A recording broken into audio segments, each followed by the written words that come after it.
ಮುಖ್ಯವಾದ ಒಂದು ವಿಷಯದ ಮೇಲೆ ಇವತ್ತು ವಿಡಿಯೋ ಮಾಡಾಕತ್ತೀನಿ. ಇದು ಎಷ್ಟು ಇಂಪಾರ್ಟೆಂಟ್ ಐತಪ್ಪ ಅಂದ್ರೆ ವಿಡಿಯೋ, ನಾವು ನಿರ್ಲಕ್ಷ್ಯ ಮಾಡಿದ್ರೆ ನಾವೇನು ಮೆಣಸಿನ ಗಿಡ, ಬದನೆ ಗಿಡ ಮತ್ತು ಟಮಾಟಿ ಸಸಿಗಳನ್ನೇನು ತೊಗೊಂಬಂದು ನಾಟಿ ಮಾಡ್ತೇವಲ್ಲ, ನಾಟಿ ಮಾಡಿದ್ದು ನಾವು ಹೋಗಿ ಮುಂಜಾನೆ ನೋಡಿದ್ರೆ ಬರೀ ಕಡ್ಡಿ ಉಳಿದಿರ್ತಾವೆ ನೋಡಿ. ನಿರ್ಲಕ್ಷ್ಯ ಮಾಡಿದ್ರೆ ಹೋದ ವರ್ಷ ನಂದು ಹಾಗೆ ಆಗಿತ್ತು ರೀ. ನಿರ್ಲಕ್ಷ್ಯ ಮಾಡಿ ನನಗೆ ನಿರ್ಲಕ್ಷ್ಯ ಅನ್ನೋಕ್ಕಿಂತ ನನಗೆ ಗೊತ್ತಿದ್ದಿದ್ದಿಲ್ಲ ಆ ವಿಷಯ ಬಗ್ಗೆ. ಮುಂಜಾನೆ ಬಂದು ನೋಡ್ತೀನಿ, 80% 100ಕ್ಕೆ 80 ಸಸಿಗಳನ್ನು ಬರೀ ಕಡ್ಡಿ ಉಳಿದೈತ್ರಿ. 100ಕ್ಕೆ 80 ಅದು ಯಾಕಪ್ಪ ಅಂದ್ರೆ, ಅದು ಹಂಗೆ ಯಾಕೆ ಆಗಿತ್ತಪ್ಪ ಅಂದ್ರೆ ಅದೇ ಹೇಳಲಿಕ್ಕೆ ನಾ ಈ ವಿಡಿಯೋ ಮಾಡಿದ್ದೀನಿ. ಇಲ್ಲಿ ನೋಡ್ಬೋದು ನೀವು, ನಿನ್ನೆ ನಮ್ಮ ಮನೆ ಸಲುವಾಗಿ ಏನೈತಿ, ಒಂದು 2 ಟ್ರೇ ಮೆಣಸಿನಾಗಿ, ಒಂದು ಸ್ವಲ್ಪ ಟಮಾಟಿ, ಬದನೆ, ಒಂದು ಪ್ಲಾಸ್ಟಿಕ್ ಮಲ್ಚಿಂಗ್ ಹಾಕಿ ಏನೈತಿ ಸ್ವಲ್ಪ ಮನೆಗೆ ಆಗಂಗೆ ಸ್ವಲ್ಪ ತರಕಾರಿ ಮಾಡ್ಬೇಕಂತ ಹೇಳಿ ನೆನ್ನೆ ಆಗಿ ತೊಗೊಂಬಂದು ಹಚ್ಚಿದ್ನೆ. ಇಲ್ಲಿ ನೋಡ್ಬೋದು,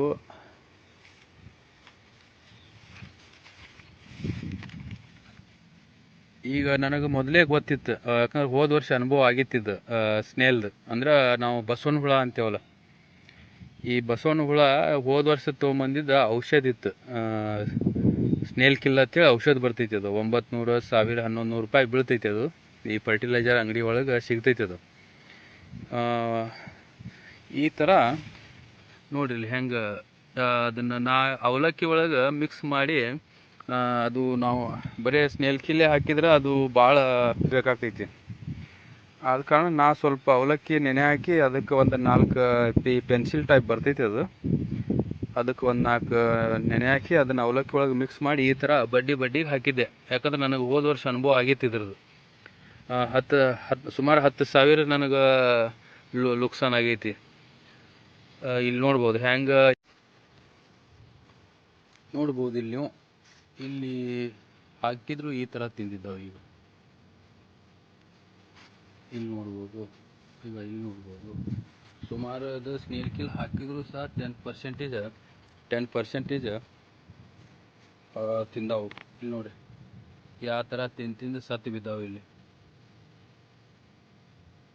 ಈ ಥರ ರೈತರಾದವರು ಈ ಮೆಣಸಿನಾಗಿ ಅಥವಾ ಯಾವುದೇ ನರ್ಸರಿಯಿಂದ ಆಗಿ ತೊಗೊಂಬಂದು, ಈ ತರಕಾರಿ ಆಗಿ ತೊಗೊಂಬಂದು ಏನು ಹಚ್ತೇವಲ್ಲ ನರ್ಸರಿಯಿಂದ, ಅಕುರ್ದ ಕಾಂಡದ ಏನು ಇರ್ತೈತಿಲ್ಲ, ಅಥವಾ ನಾವು ತೊಗಟೆ ಹತ್ತೇವಲ್ಲ, ತೊಗಟೆ ಅದು ಭಾಳ ಮಿದು ಇರ್ತೈತಿ. ಆದ ಕಾರಣ ಈ ಮೆಣಸಿನ ಗಿಡದಂತೂ ಭಾಳ ಮಿದು ಇರ್ತೈತಿ. ಆದ ಕಾರಣ ಅವು ಮೆಣಸಿನ ಗಿಡದ ಮ್ಯಾಗ ಭಾಳ ಇಷ್ಟ ಅವಕ್ಕೆ.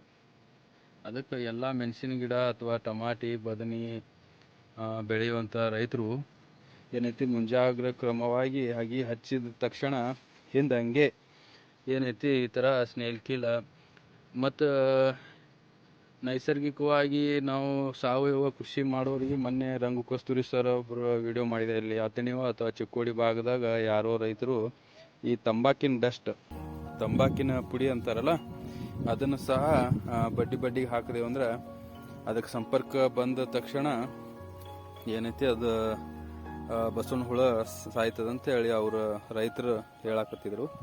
ಈಗ ನನ್ನ ಬಳಿ ನಾನು ಸಹ ನೈಸರ್ಗಿಕ ಕೃಷಿಯನ್ನು ಮಾಡ್ತೀನಲ್ಲ, ಅದು ಇದ್ದಿದ್ದಿಲ್ಲ ನನ್ನ ಬಳಿ ತಂಬಾಕಿನ ಪುಡಿ. ಆದ ಕಾರಣ ಇದು ವಿಷಾನೇ ಬಳಸಬೇಕಾಯ್ತು.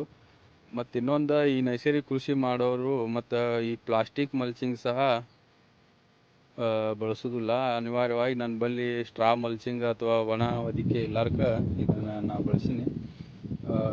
ಏನೇ ಇರಲಿ, ಆದ್ರೆ ಈ ರೈತರು ಈ ಮುಂಜಾಗ್ರತಾ ಕ್ರಮವಾಗಿ ಈ ರೀತಿ ನೋಡ್ಬೋದು ಬಸವನ ಹುಳು ಯಾವ ರೀತಿ ಅದನ್ನು ನೆಕ್ಕಿ ಆ ರೀತಿ ಸತ್ತು ಬಿದ್ದಿದ್ದಾವೆ. ಈ ರೀತಿ ಸತ್ತು ಬಿದ್ದಿದ್ರೂ ಸಹ ಒಂದು 10% ಏನೈತಿ ಆದರೂ ಕಡಿದು ನುಕ್ಸಾನು ಮಾಡ್ಯಾವು ಮೆಣಸಿನ ಗಿಡ. ಆದ ಕಾರಣ ಎಲ್ಲ ರೈತರು ಮುಂಜಾಗ್ರತಾ ಕ್ರಮವಾಗಿ ಹಾಕಬೇಕಾಗಿ ಸ್ನೇಲ್ ಕಿಲ್ಲನ್ನು ಅಥವಾ ತಂಬಾಕಿನ ಪುಡಿಯನ್ನು ಬಳಸಬೇಕು. ಇಲ್ಲಾಂದ್ರೆ ಅದು ಭಾಳ ನುಕ್ಸಾನು ಮಾಡ್ತಾವೆ ಬಸವನಗಳು. ಈ ವಿಡಿಯೋ ನಿಮಗೆ ಇಷ್ಟ ಆದಲ್ಲಿ ಲೈಕ್ ಮಾಡಿ, ಶೇರ್ ಮಾಡಿ ಮತ್ತು ಸಬ್ಸ್ಕ್ರೈಬ್ ಮಾಡೋದನ್ನು ಮರಿಬೇಡಿ.